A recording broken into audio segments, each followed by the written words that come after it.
এটা তো তোমাদেরকে আমরা শিখিয়েছি। বাংলাদেশের জাতীয় সঙ্গীত এরা জানে না, জাস্ট লজ্জা। জামাত জোট, এনসিপি জোট গিয়ে বলে আমাদের নাম ইসলাম আছে, কিন্তু আমরা ইসলাম কায়েম করবো না। আরে ভাই, তুমি জান্নাতে যাইতে পারবে কিনা সেটা তুমি চিন্তা করো, আমাকে কি জান্নাতে নিবা? তুমি তো শিরক করছো। ইসলামের নাম ব্যবহার করে এবার আসে আমেরিকান দূতাবাসে গেছে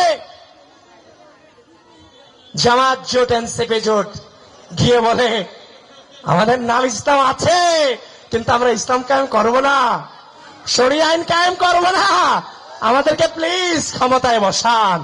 এই ক্ষমতায় কে বসাবে? আল্লাহ তো বসাবেই, ঠিক আছে, কিন্তু ভোটকে আপনারা দিবেন না। স্পষ্টভাবে বলে দিয়ে যাচ্ছি, ক্ষমতা চান না দায়িত্ব চান? এই ক্ষমতা চান না দায়িত্ব চান? শেখ হাসিনার চেয়ে ক্ষমতাধর কেউ ছিল বাংলাদেশে? ছিল? আপনারা আমরা মজলুম ছিলাম না? আরে হারাগাছ বলেন না, আপনারা আমরা মজলুম ছিলাম না? মজলুম হয়ে ক্ষমতার বিরুদ্ধে লড়াই করেন নাই? জিতেন নাই? দেশ ছাড়া করেন নাই?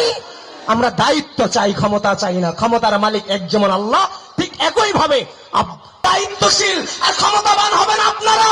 আপনারা ভোট দিলে বড় সবাই চেয়ারে বসবে, আপনারা ভোট না দিলেই বড় সবাই চেয়ারে বসতে পারবে না। কিসের ক্ষমতা?